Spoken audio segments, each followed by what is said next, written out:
So the next indicator we want to look at is actual soil color.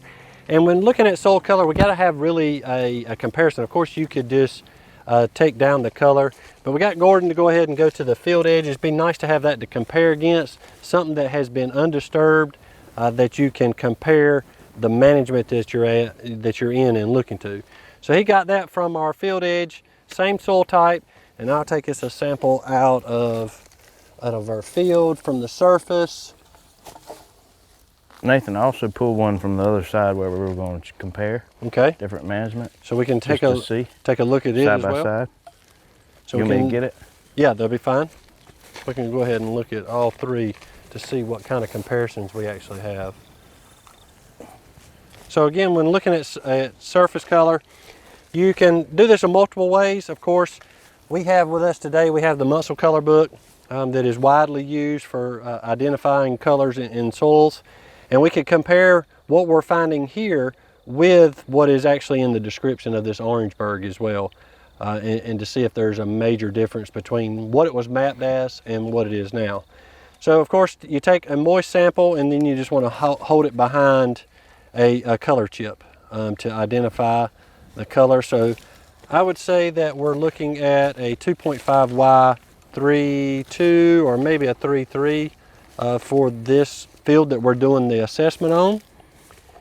And if we take a look at the field edge, and if we indicate that we see something darker, we would actually have lower numbers. Well, can't you use too, if you don't have your soil book, it says no color difference between the assessment area and the fence row sample in the same soil type. Okay, is that based off of just visual observation? Yep.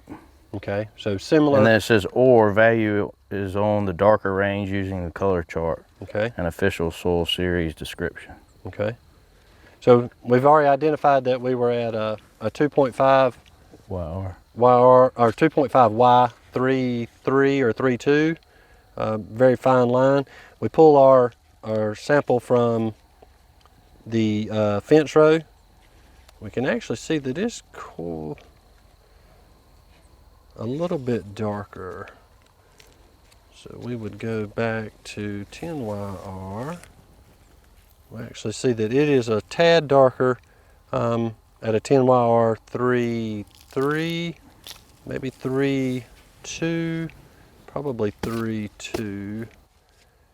And we could compare that to the adjacent management, same soil type, but looking at what color we have there. And of course, just looking at it visually with all these samples laying beside each other, we can see that the fence row is the darkest, followed by this management, and then the adjacent management where there's still quite a bit of soil disturbing activities. We can see that it is substantially lighter. So we've even got up into a couple shades lighter. So in looking at the official description, we were at 10YR42, and in comparison to the management we're standing in, we were darker. So it does show that there's an increase in soil organic matter there. And in the fence row, it was also darker than the official series description. But in looking at the adjacent management, we can see that we are considerably lighter than that of the official description and where we're at now. It could easily be a 2.5Y44. Sliding back to a 10YR. I think we're going to have to stick to the 2.5. It's definitely quite a bit lighter. So that would indicate that we have lost quite a bit of organic matter out of this soil. A lot of times we can contribute that to the management that is on that field as well. A lot of tillage, maybe? Yep, could be that.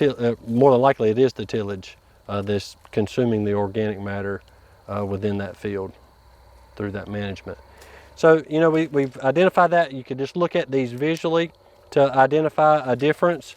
Other things you could do, again, we mentioned that Land PKS app earlier.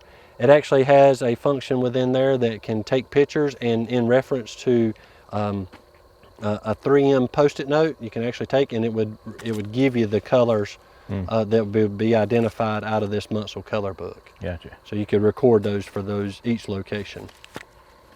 So that would meet the criteria for this one?